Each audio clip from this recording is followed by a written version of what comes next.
Alright, I'm going for it now then. Now,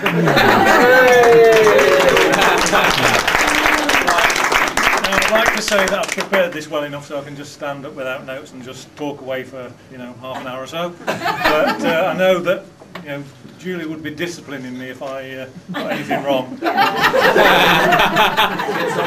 Yeah, you know. Thank you, Jack. I'll make sure I get at least a couple of things wrong. Right. So, I'm on the wrong page. First, I'd like to say a really big thank you to everybody who's made an effort getting down to see us.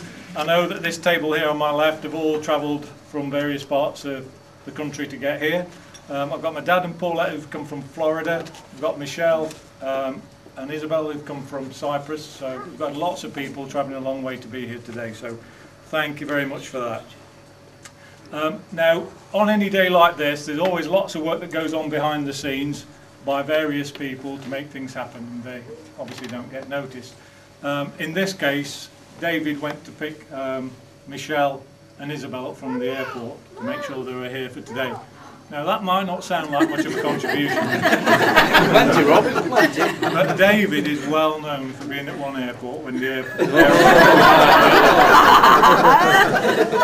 In fact, one of the times he went on holiday, he actually got Pauline down to East Midlands Airport only to discover his aircraft was leaving from Manchester. You ever want to divorce me? It's quickest way because I were that close. So the rumours that Dave's starting a taxi firm are very exaggerated. Next, I'd like to thank all those people who've been kind enough to bring gifts and cards and things. Thank you very much for all those. And that sort of made us think about, when we were receiving the gifts, how should we do the seating plan? So we thought, it would be a good idea to sort of pick the seats based on the value of the gift that we got. So anyway, Matt, what's it like over there at the back?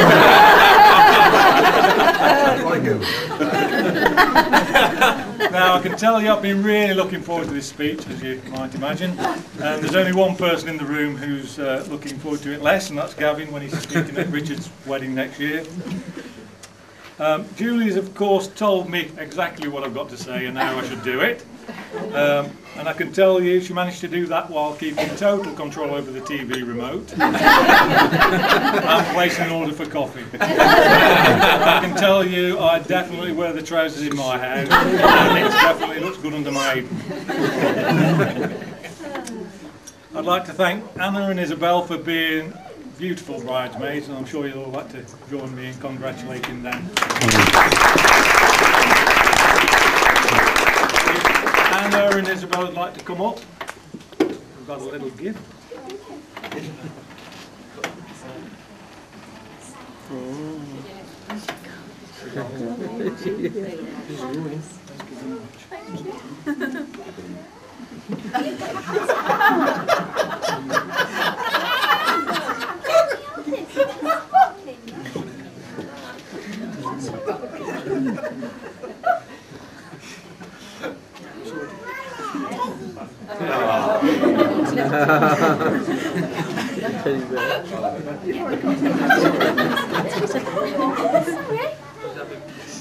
Now, the eagle-eyed amongst you have probably noticed that Anna has got a little bump in the front of her dress, and that's definitely not down to her liking for Easter eggs or Indian food, despite what Gavin might say about it.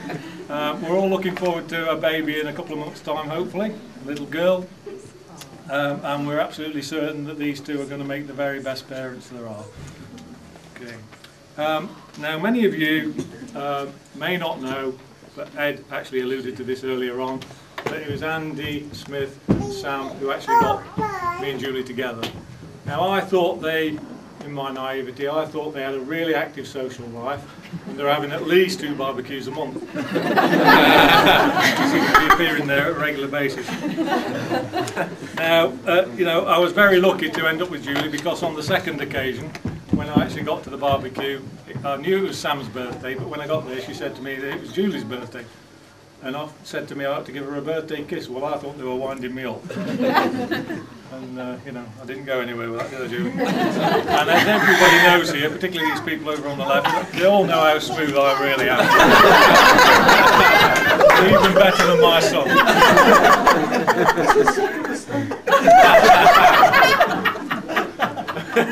Thanks, Jeff. Moving swiftly on, I'd like to thank my best man, county rugby player, county badminton player Ed here. I'd like to thank him very much for his kind words, and I even said that before when I was putting my speech together. I'm sure you'll agree he was very brave standing up here today. You know, not the easiest thing to do.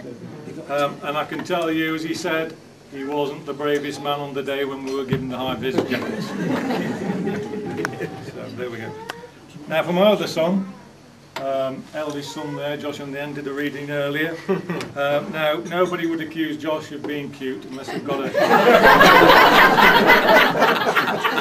not unless they've got a bad prescription from Specs.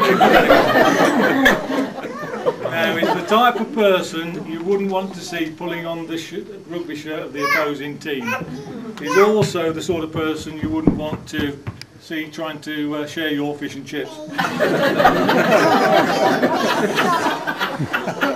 Now, since Josh has got taller than me, he now thinks he's the man of the house. So we're getting some serious competition.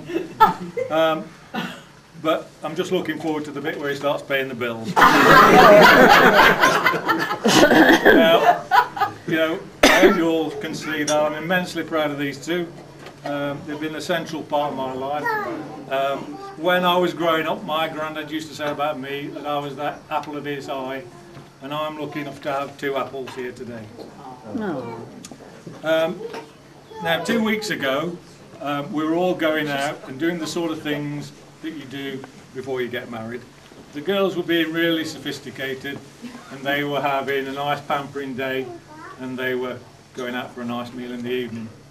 The boys amongst us, as we've said, we were off out paintballing, and then we went to a nice sophisticated Scottish restaurant. I think that was called McDonald's, followed by one of Nottingham's top wine bars. That was Yates's, I think that was. And then we went down to the Jongleurs Comedy Club. Now before the night, Matt had told me he was going to drink me under the table, but that wasn't anything I was taking too seriously, because I'm sure, as Sam will back me up, if anybody opens a bottle of beer too close to Matt, then he's out of action for a couple of weeks. However, while we're in there, Matt was so keen to make sure I drank my shots that he actually got me on stage with a nice small homosexual gentleman who made me look fairly stupid. So Matt might not have drunk me under the table, but he did actually drink me on stage. So that same night, I actually discovered that if I ever needed any plumbing work doing down round at my house, and all I've got to do is take Gavin out on the town, get him plenty to drink, and don't give him anything to eat. You know, Anna thought he was actually trying to find his way to the bathroom when he was messing around with the radiators. All the lads who were out on the night are absolutely certain he mentioned he was going to fix that radiator when he got in. Now, I think the way both groups spent their days, their respective days, sort of says a lot about the way that men and women behave. So I think if you want to impress a woman, I'm going to have to read this bit because obviously I'm not very good about it, then you should compliment her, you should cuddle her, you should kiss her, you should love her, you should comfort and protect her, and don't moan when she goes shopping. That bit's for you, Andy. And basically you should go to the ends of the earth for her.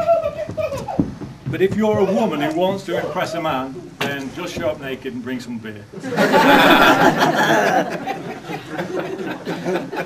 So, today is the third wedding for our little family in the last 3 years. Started off with Gavin and Anna in 2010, went on to my dad and Paul actually last year, 2011, and then it's Julie and I today.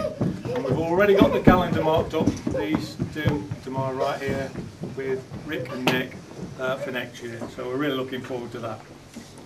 Now, family and friends are very important to both of us, and I know that Julie would like me to say that her kids have been such a great support to her over the years. Now, I'm absolutely certain that they know this, but she's asked me to say that she loves them both and she'd be lost without them. She also would like to thank her close friends who are here today. I can tell you that she really appreciates the help and the kindness that you have all provided when she's most needed it. I know she places great value on those little jaunts down to Nerha, and she tells me that's when you really miss the devoted men in your lives, and I believe her. So that just leaves me time to say a big thank you to my new wife, firstly for turning up and looking so beautiful, and secondly for allowing me to speak for so long without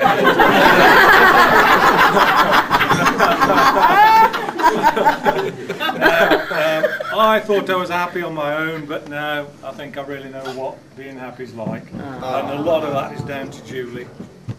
I'm just really looking forward to spending the rest of our lives together with somebody I love so much. So my absolute final thanks then are for the people here at Van Dijk's Hotel. They've been absolutely fantastic and really professional from the outset, and I'm sure you'd all like to join me in saying the food and service really couldn't have been better today. So thank you all for listening to my inane drivel. That's the end of it. I'd like to join me in a toast. Let's have a toast. Friends and family. Family.